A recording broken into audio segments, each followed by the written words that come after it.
Hi, and welcome to this week's Sunday School, which is online only as church will be locked down for the next 4 weeks. Well, when I was your age growing up, there was a lady called Lillian, and she was very special to me. And she got old and died, and she left me some money. And with the money, I bought a small desk. It was very beautiful, and when I sat at the desk, I used to think of Lillian. Well, one day the kids had some friends over for a sleepover, and they got really excited and jumped on the desk, and it broke. I was so upset. And even though you don't normally do this with broken things, I have kept the desk, hoping that one day I'll find someone who can fix it for me because it is so precious to me. Well, today's story is about something that was very precious to God's people, and it got destroyed. But they are hoping that one day they are going to get the chance to fix it again because it is so precious to them. Well, many years before our story today started, God's people had forgotten all about God and all that he had done for them. And God was angry with them, so he allowed the king of Babylon to attack them. Now, normally, when enemies attacked God's people, God was with them, so they always won. But this time, God allowed the Babylonians to win the battle. They attacked their capital city, Jerusalem, and completely destroyed it, along with their special golden temple where they met with God. The Babylonians took everything of value out of the temple and took the people with them and all their belongings back to Babylon. It was a complete disaster. God's people now had no country of their own. They had to work for the Babylonians, and their precious temple where they met with God was in ruins. But there was hope. God had sent his prophet Jeremiah, whose job it was to tell God's people what God had to say. And he had told them that one day God would defeat their enemies and they would be allowed back home again. Sure enough, some time later, God's plan started to take effect, and the king of Persia, King Cyrus, attacked Babylon and defeated the Babylonians. Now I have a real challenge for you. Our story today is found in the book of Ezra, and I want you to see if you can find it. If you open up your Bible about in the middle, you'll probably find the book of Psalms. And the book of Ezra is about 4 books before that. So here, if you can see where my Bible is open, it's about there in your Bible. See if you can find Ezra chapter 1. And this is what it says.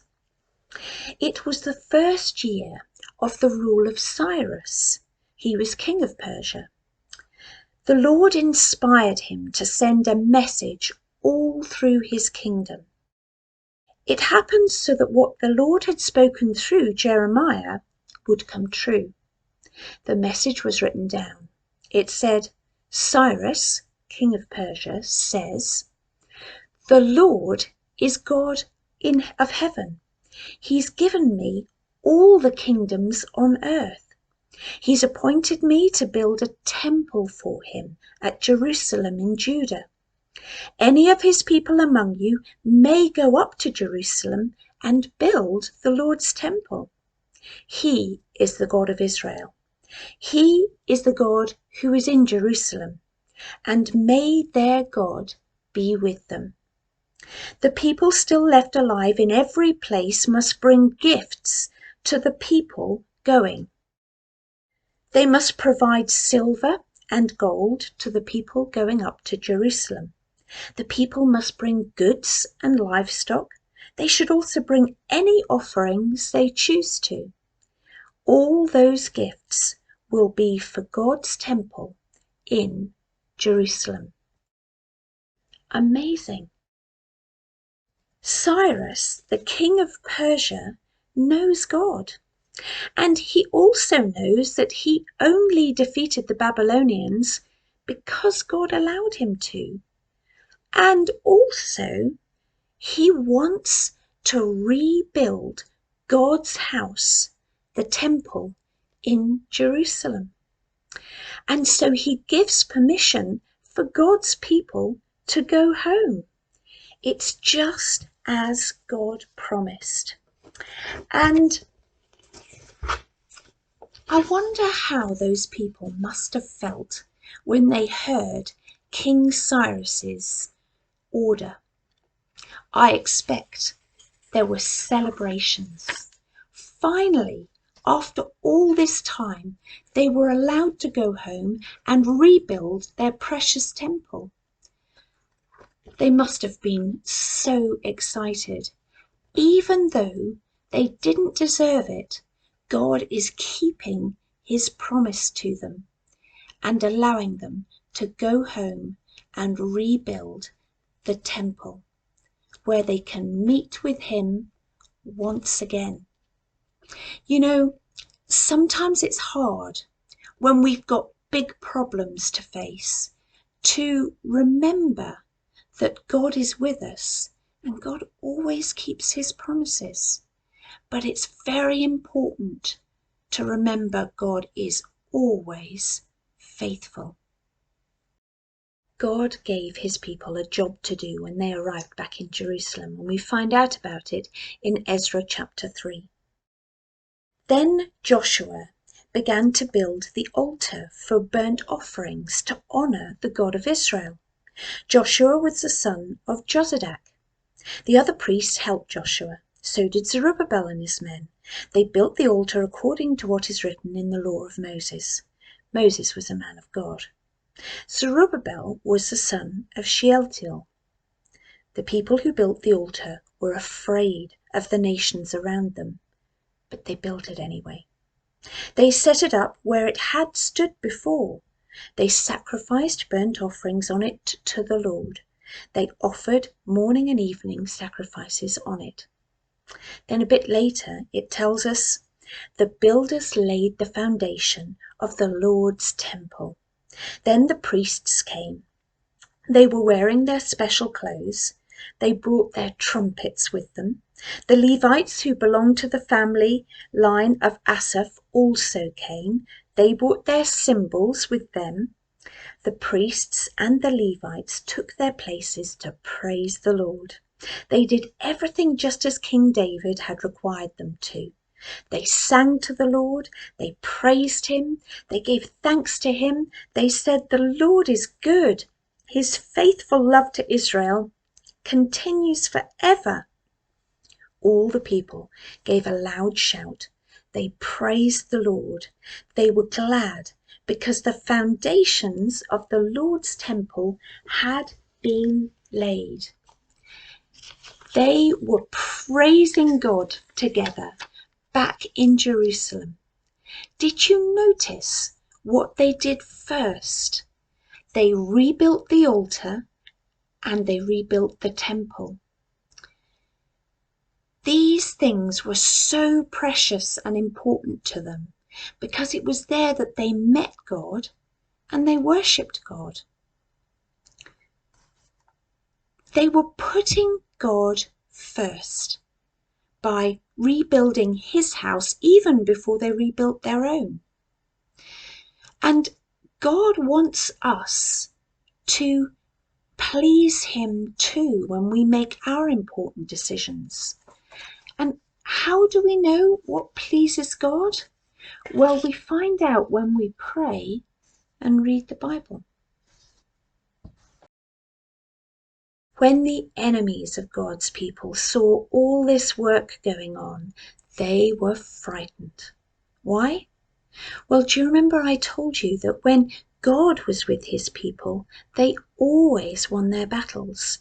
And now their enemies were worried that they would get strong and cause them difficulties again. Ezra chapter 4 tells us what happens. Then the nations around Judah tried to make the people lose hope. They wanted to make them afraid to go on building. And so the work on the house of God in Jerusalem came to a stop. No more work was done on it until the second year that Darius was king of Persia. Darius was Cyrus's successor, so that was a long time. God's people were giving up. God had asked them to rebuild the temple when they returned to Jerusalem and rebuild the city and be his people again. But they were too afraid to carry on. What should they have done? Well, they should have turned to God for help. He can always be trusted. He is always reliable, but sometimes it feels easier to only see the problems before us instead of to trust God who we can't see. Well, having people around us who don't want us to do what God says is really tough, and we can feel like giving up. But we should remember that we can always ask God for help. He is always reliable. I wonder what you do when you're worried about something. Do you talk to God about it? Or do you try to deal with it all by yourself? Instead of being angry with his people, God sent help. He sent his messengers, Haggai and Zechariah. This is the message that Haggai brought them. But be strong, Zerubbabel, announces the Lord. Be strong, Joshua. Be strong, all you people in the land, announces the Lord. Start rebuilding. I am with you, announces the Lord who rules over all. This is what I promised you when you came out of Egypt. My spirit continues to be with you, so do not be afraid. You see, God wanted his people to rebuild the temple and to be strong. So he reminded them that he was with them. He always had been. And so there was no need to be afraid. It was just the message they needed to hear. They'd forgotten that God would always be with them because he had promised to always be with them. But when they realized that, they knew they didn't need to be afraid anymore. Ezra chapter 6 tells us what happened. The elders of the Jews continued to build the temple. They enjoyed great success because of the preaching of Haggai and Zechariah the prophets. Zechariah belonged to the family line of Iddo. The people finished building the temple. That's what the God of Israel had commanded them to do. Cyrus and Darius had given orders allowing them to do it. Later, Artaxerxes supplied many things that were needed in the temple. Those three men were kings of Persia. So, amazingly, the temple is finally finished. Did you notice what God had done to help? He'd sent Haggai and Zechariah to encourage them with his words. But he'd also got the kings of Persia to allow it all to happen and even to supply some of the things they needed. You see, God never leaves us to manage by ourselves. If he asks us to do something, he will always help us to do it. And so we can rely upon him in everything. If you decide to obey God, then God is going to give you the strength and the resources to succeed. All Christians should try to serve God, but it's not always easy.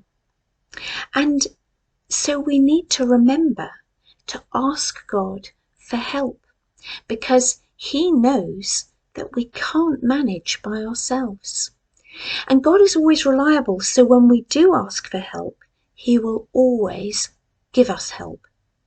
So why don't you think about what you could do this week to serve God and ask God for the help to see it through? Let's pray together. Lord, help us to serve you this week, to do things that please you, and even if it's hard, help us to remember you're always with us. Amen. So see if you can complete your activity sheets all about the rebuilding of the temple, and I'll see you next time with more stories about God's people coming home.